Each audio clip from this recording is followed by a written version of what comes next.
Ya pemirsa, Anda masih di Ayus Pagi bersama saya Yasmin Tania dan rekan saya Ayah Nufus. Dan demikian tadi adalah berita pilihan dalam Ayus Pagi hari ini. Kita ke informasi berikutnya pemirsa. Di mana kunjungan kerja Presiden Joko Widodo di tebing tinggi Sumatera Utara disambut kerumunan warga. Mereka berebutan kaos pemberian Jokowi.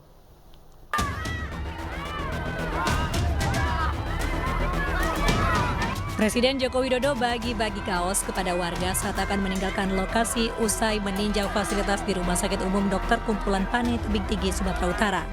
Ratusan warga berebut kaos yang diberikan Presiden Joko Widodo.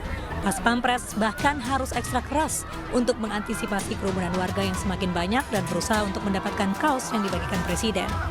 Kedatangan Joko Widodo ke Rumah Sakit Umum untuk meninjau fasilitas rumah sakit.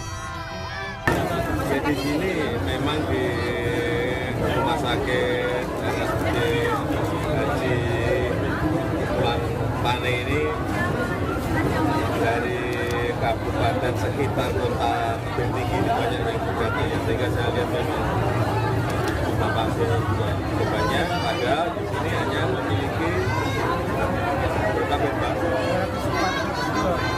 202 tempat tidur, sehingga kapasitasnya belum.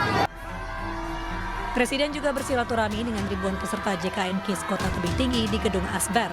Dari Tebing Tinggi, Sumatera Utara, Abdullah Sani Hasibuan, iNews melaporkan. Pemirsa, Satgas Damai Kartens 2024 masih terus melakukan upaya pembebasan pilot Susi Air Cap Philip Mark Martens yang sudah 1 tahun disandra KKB pimpinan Egyanus Kogoya.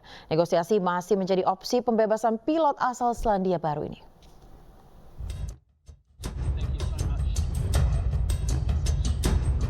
Tanggal 7 Februari 2024, genap setahun pilot Susi Air Cap Philip Mark Martens disandra kelompok kriminal bersenjata pimpinan Egyanus Kogoya. Aparat keamanan Satgas Damai Kartens masih mengedepankan upaya negosiasi dalam upaya pembebasan Philip Mark Martens. Hal tersebut disampaikan Kepala Satgas Operasi Damai Kartens 2024, Kombes Pol Faizal Ramadhani. Faizal mengatakan hingga saat ini pihaknya masih mencari dan monitoring terhadap kelompok KKB yang menyandra pilot Susi Air. Selain itu, meskipun negosiasi masih dikedepankan, pihaknya tetap melakukan penegakan hukum terhadap kelompok kriminal bersenjata yang menyandra pilot. Kombes Faizal menjelaskan beberapa kendala yang dihadapi Satgas Damai Kartens, yakni kondisi medan, cuaca dan perlengkapan serta peralatan juga menjadi hambatan dalam upaya pembebasan pilot Susi Air. Kebijakan kita juga dalam hal ini juga kegiatan yang kita lakukan mengedepankan kegiatan negosiasi. Walaupun memang kita tetap melakukan penegakan hukum terhadap kegiatan-kegiatan tersebut.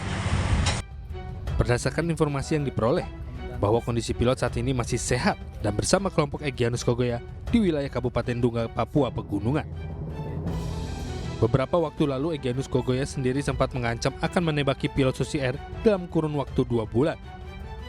Jika tuntutan kelompok kriminal bersenjata tidak dipenuhi, namun belakangan diketahui pilot tersebut masih bersama kelompok tersebut. Pilot Susi Air Cap Philip Mark Martens disandra pada tanggal 7 Februari 2023 oleh kelompok kriminal bersenjata pimpinan Egyanus Kogoya di Bandara Paro, Kabupaten Duga. Selain itu, KKB kelompok Egyanus juga membakar pesawat Susi Air. Dari Papua Jayapura, Freddy Nuboba, iNews melaporkan.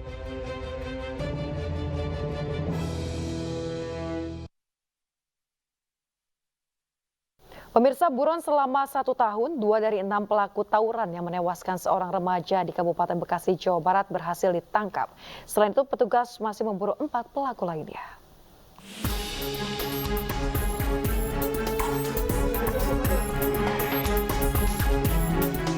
Polisi berhasil meringkus Dagul dan Agung. Keduanya merupakan dari 6 pelaku tawuran yang menewaskan seorang remaja di Kabupaten Bekasi, Jawa Barat. Para pelaku sempat kabur dari kejaran petugas selama 1 tahun. Kedua pelaku ditangkap di tempat terpisah. Pelaku Dagul ditangkap saat bersembunyi di rumah mertuanya. Sementara pelaku Agung ditangkap saat berada di warung internet di wilayah Tambun Selatan. Saat diamankan petugas, kedua pelaku tidak berkutik dan mengakui telah melakukan aksi tawuran yang menewaskan seorang remaja pada tahun 2022 lalu. Jadi sementara pelaku sudah kita tangkap 2 orang dari total 6 pelaku yang kita sudah selidikin. 4 pelaku masih kita jadikan DPO dan kita ke depan masih akan tetap mencari pelaku-pelaku yang masih DPO tersebut. Begitu. Hingga kini petugas masih memburu 4 pelaku lainnya yang sudah masuk dalam daftar pencarian orang. Kedua pelaku yang berhasil diamankan merupakan pelaku utama pengeroyokan. Atas perbuatannya, kedua pelaku terancam pasal 170 dengan ancaman paling lama 12 tahun penjara. Dari Kabupaten Bekasi, Jawa Barat, Ahmad Jauhari Lutfi, iNews melaporkan. Pemirsa, Kiko Animation berhasil menghibur para pengunjung event Wikibex Wholesale International Kids Baby Expo 2024 yang digelar di Hall DJ Expo Kemayoran, Jakarta Pusat. Kerjasama MNC Animation dan juga Wikibex di event ini menjadi daya tarik sendiri bagi para pengunjung.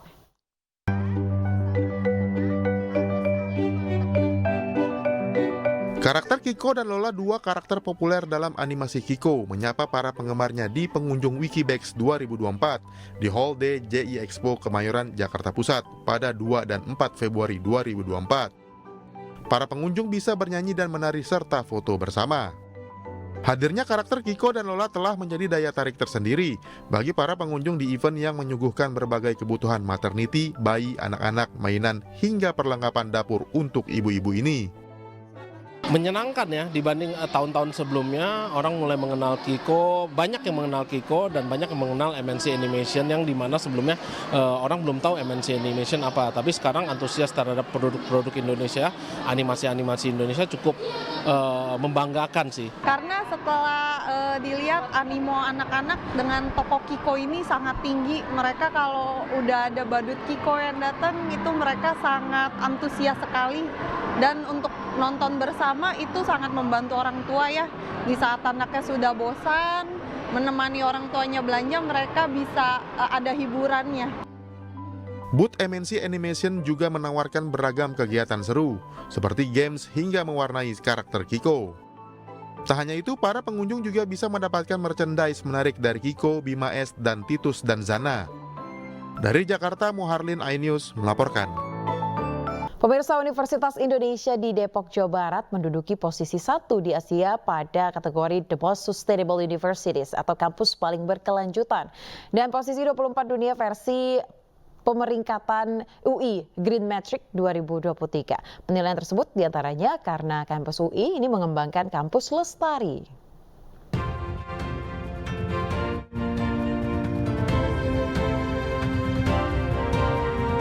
Menjadi kampus hijau terbaik Asia dan posisi 24 di dunia, Universitas Indonesia berkomitmen untuk menciptakan area kampus sebagai tempat beraktivitas yang nyaman, hijau, sehat, bersih, dan hemat energi.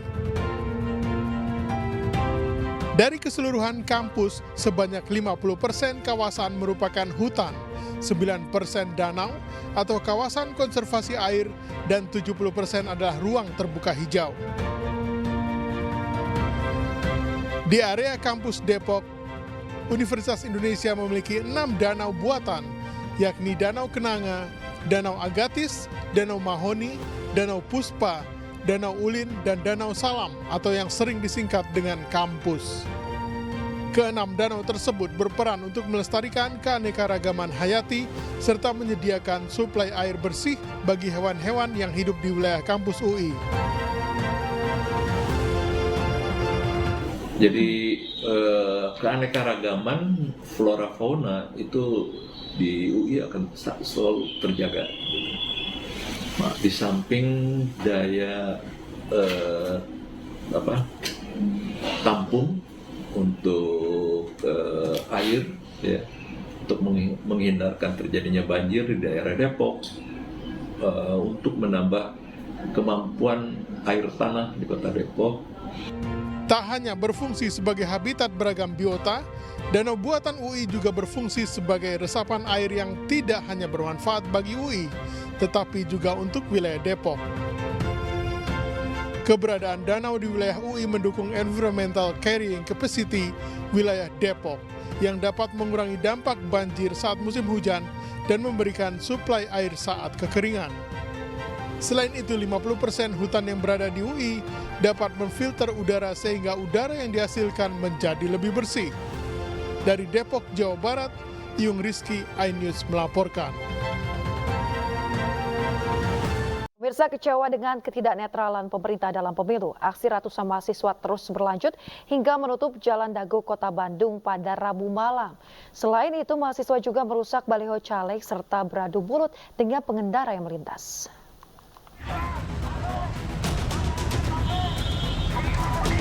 Mahasiswa menggelar aksi demonstrasi di kawasan Dago, Kota Bandung, Rabu malam. Mahasiswa yang kecewa dengan ketidaknetralan pemerintah dalam pemilu 2024 merusak sejumlah baliho calon legislatif di sekitar Jalan Dago. Selain itu, para mahasiswa juga sempat memblokade Jalan Dago. Akibatnya, kemacetan parah terjadi hingga membuat para pengendara motor beradu mulut dengan para mahasiswa. Ya, aksi ini merupakan akumulasi dari kemuakan mahasiswa, guru besar, dosen, LSM, NGO, seniman, budayawan, dan tokoh-tokoh masyarakatnya melihat kondisi demokrasi hari ini yang semakin tidak baik. Itu kondisi di mana padanya Presiden Joko Widodo terlalu over dalam manuver politiknya sebagai sosok yang teladan, harusnya sebagai pemegang kuasa tertinggi negeri ini, malah melakukan suatu tindakan cawe-cawe politik ataupun melanggar politik dinasti yang bahaya terindikasi, gitu. Seperti putusan MK ataupun aliran dana bansos untuk dijadikan kampanye. Sebelumnya, ratusan mahasiswa dari sejumlah perguruan tinggi dan elemen masyarakat di Bandung Raya berunjuk rasa di depan Gedung Sate, Kota Bandung, Rabu petang. Aksi sempat memanas hingga mahasiswa mendorong pagar Gedung Sate. Selain itu, mahasiswa juga melemparkan batu serta membakar ban sebagai bentuk kekecewaan atas rusaknya demokrasi dan semangat reformasi. Dari Bandung, Jawa Barat, Ervan David, iNews melaporkan.